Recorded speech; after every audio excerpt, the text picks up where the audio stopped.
అయితే అది బాటం ఏమి రాలేదండి. ఇది ఎంతసేపు నీటి నుంచి వచ్చిందండి. అదే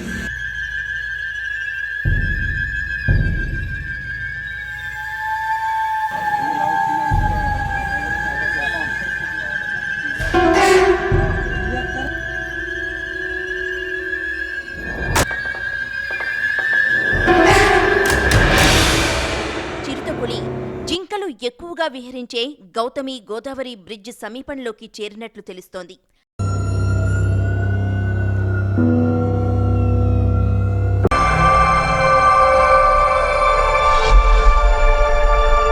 దాదాపు 15 రోజుల పాటు రాజమహేంద్రవరం సమీపంలోని దివాన్ చెరువు అభయారణ్యంలో సంచరించిన చిరుతపులి తాజాగా గౌతమి గోదావరి బ్రిడ్జ్ సమీపంలోకి ప్రవేశించింది. దీంతో ప్రజల్లో ఆందోళన నెలకొంది.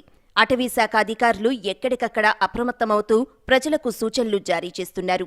దివాన్ చెరువు అటవీ ప్రాంతంలో కొన్నాళ్లుగా తిరుగుతున్న చిరుత జాడ 3 రోజులుగా కనిపించకపోవడంతో ఈ నెల 24 రాత్రి కడియం మండలంలోని దోసాలమ్మ కాలనీలో ప్రత్యక్షమైంది. తిరిగి 25 సాయంత్రం బుర్రిలంకలోని తిరుమలశెట్టి భాస్కర్రావు నర్సరీ నుంచి చెక్కపల్లి పుల్లయ్య నర్సరీ వైపు వెళ్లే మార్గంలో పాదముద్రలు గుర్తించారు. సుమారు 2 కిలోమీటర్ల మేర చిరుత ప్రయాణం చేసినట్లు అటవీశాఖ అధికారులు గుర్తించారు.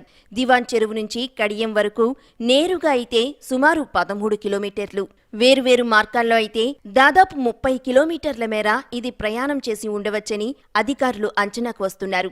ఇదిలా ఉండగా దివాన్ చెరువు అటవీ ప్రాంతంలో చిరుత ఇన్నాళ్లు 1 కిలోమీటర్ పరిధిలో వలయాకారంలో సంచరించడంతో వివిధ ప్రాంతాల్లో దాదాపు 100 ట్రాప్ కెమెరాలను అమర్చి పరిశీలిస్తూ వచ్చారు. వాటి విషయంలో ఓ అంచనాకు రాలేకపోతున్నారు. ఇది సంచరిస్తున్న ప్రాంతాల్లో 20 ట్రాప్ కెమెరాలు, 5 సీసీ కెమెరాలు బిగించారు. చిరుత వేటలో ప్రస్తుతం 5 బృందాలు పనిచేస్తున్నాయి. మరోవైపు ఇటీవల వరదలకు గోదావరి పరివాహక ప్రాంతాల నుంచి దివాన్ చెరువు వైపు చిరుత వచ్చిందన్న అభిప్రాయం ఉంది. ఇదిలా ఉండగా అటవీ శాఖాధికారులు ఊహించినట్లుగానే చిరుతపులి జింకలు ఎక్కువగా విహరించే గౌతమి గోదావరి బ్రిడ్జ్ సమీపంలోకి చేరినట్లు తెలుస్తోంది. అక్కడి లంకల్లో చూసినట్లుగా కొంతమంది మత్స్యకారులు చెప్పడంతో అధికారులు అటువైపు దృష్టి సారించారు. లంకల్లో పాదముద్రలు గుర్తించేందుకు ఫారెస్ట్ అధికారులు ప్రయత్నాలు ముమ్మరం చేశారు. మంద కింద వస్తుందండి, ఏం కాపాడలేదండి చీకటిని. నేనేం చేయాలండి, వెళ్ళిపోయానండి. మా ఊళ్ళో ఇతను ఏం చేశాడు, అడుగులు చూపించాడండి. ఎక్కడ ఎదర అడుగులు చూపిస్తే చూశానండి అడుగులు. అయితే నిన్న మనకు 1 గంట కాపాడదు కదా, ఈ బాటంపడ కానీ ఎదర కానీ వస్తుందేమో ఇప్పుడు వెళ్ళి చూశానండి. అయితే అది బాటంపడ ఏమి రాలేదండి. ఇది ఎంతసేపు నీటి నుంచి వచ్చిందండి. అది